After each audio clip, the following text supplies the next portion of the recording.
ओम नमः शिवाय। आज है सावन का पहला सोमवार और मैं करूंगी आज शिव जी की पूजा। तो आप लोग भी मेरी पूजा में शामिल हो जाइए।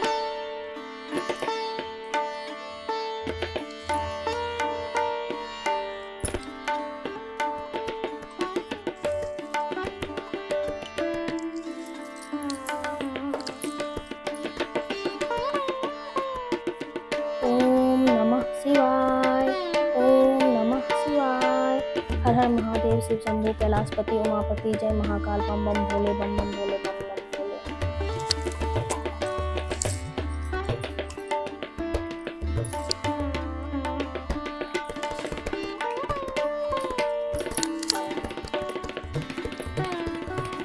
जय बाबा भोलेनाथ।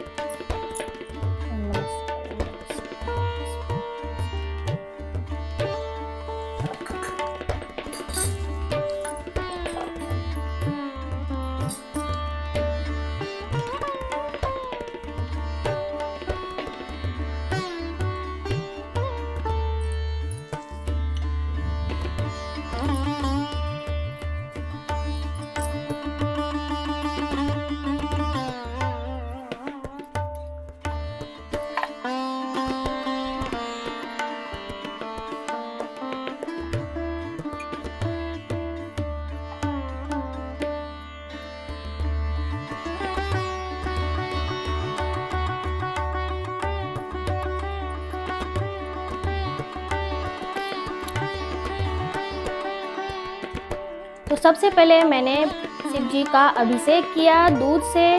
उसके बाद मैंने गंगा जल और पानी मिलाकर उनका अभिषेक किया। उसके बाद उनके प्रिय फूल और बेलपत्र चढ़ाया उनको।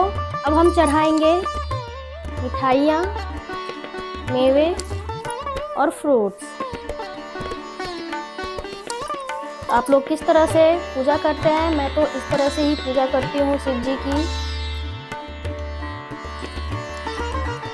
उनके प्रिय फूल, बेलपत्र जो उनको पसंद होते हैं मैं सुबह सुबह तोड़ के लाई।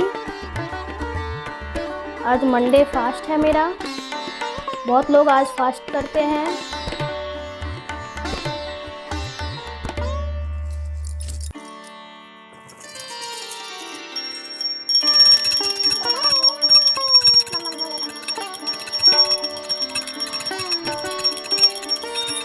ओम त्र्यंबकं यजामहे सुगंधिं पुष्टिवर्धनं उर्वारुकमिव वन्दनां मृत्युर्मृत्युर्यमामृतात्।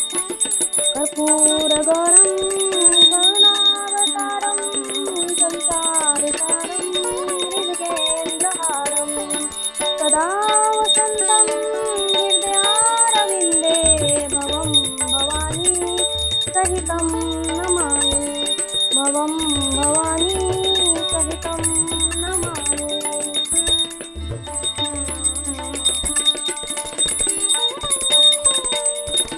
सोमवार की जो व्रत कथा होती है, अब हम कथा पढ़ेंगे। जय भोलेनाथ। एक बार किसी एक नगर में एक साहूकार था। उसके घर में धन की कोई कमी नहीं थी, लेकिन कोई संतान न होने के कारण वह बहुत दुखी था। संतान प्राप्ति के लिए वह हर सोमवार को व्रत रखता था और पूरी श्रद्धा के साथ शिव मंदिर जाकर भगवान शिव और माता पार्वती की पूजा करता था।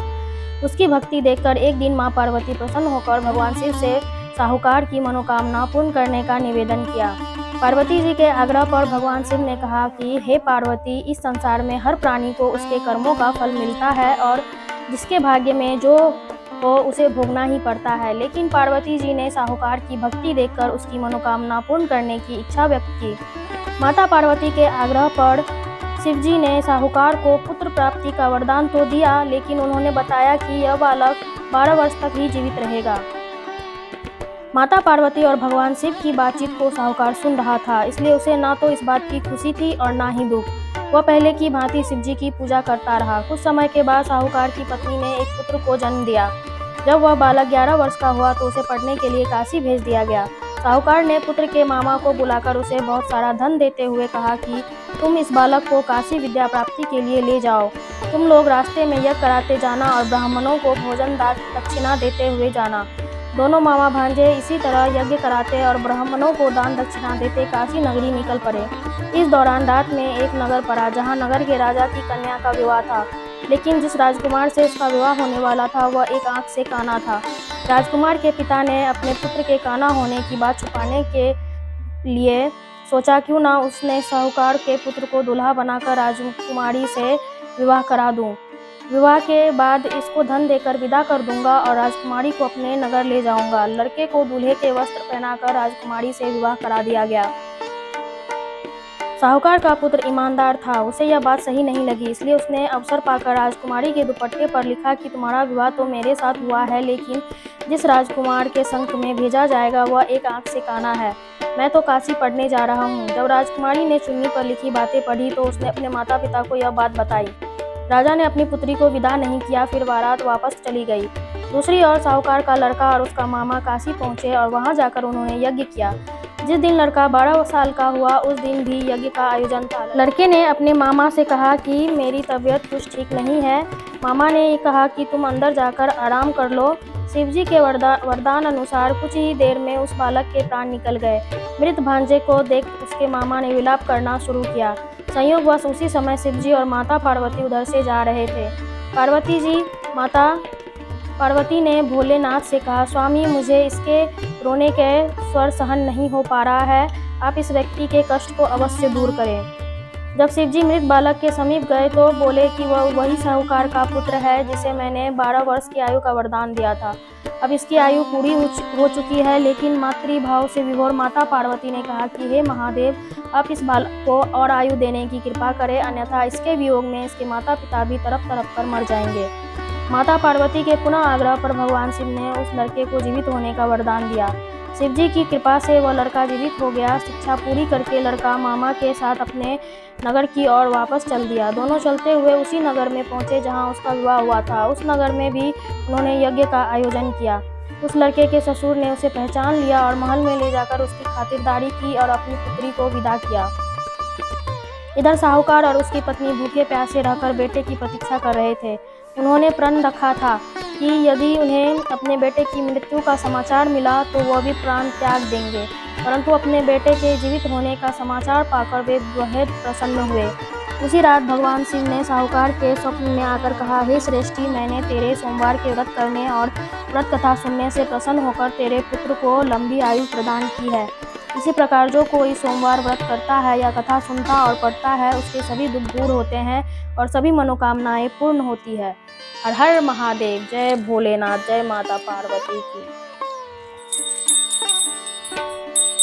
जय शिव ओंकारा, हर शिव ओंकारा, ब्रह्मा विष्णु सदाशिव अर्धांगी धारा। ओम जय शिव ओंकारा, एकानन चतुरानन पंचानन राजे, हंसासन गरुड़ासन वृषवाहन साजे। ओम जय शिव ओंकारा, दो भुज चार चतुर्भुज 10 भुज अति सोहे, तीनों रूप निरखते त्रिभुवन जन मोहे। ओम जय शिव ओंकारा, अक्षमाला वनमाला मुंडमाला धारी, चंदन मृग मद चंदा सोहे त्रिपुरारी। ओम जय शिव ओंकारा, श्वेतांबर पीतांबर बागांबर अंगे, सनकादिक ब्रह्मादिक भूतादिक संगे।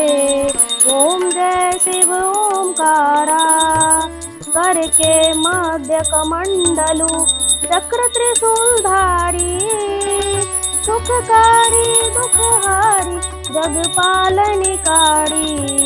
ओम जय शिव ओंकारा, ब्रह्मा विष्णु सदाशिव जानत अविवेका, प्रणवाक्षर में शोभित ये तीनों एका।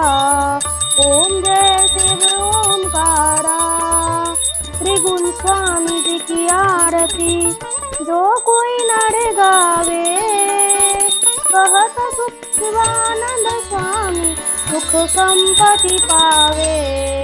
ओम जय शिव ओंकारा, ओम जय शिव ओंकारा, ओम जय शिव ओंकारा। हर हर महादेव।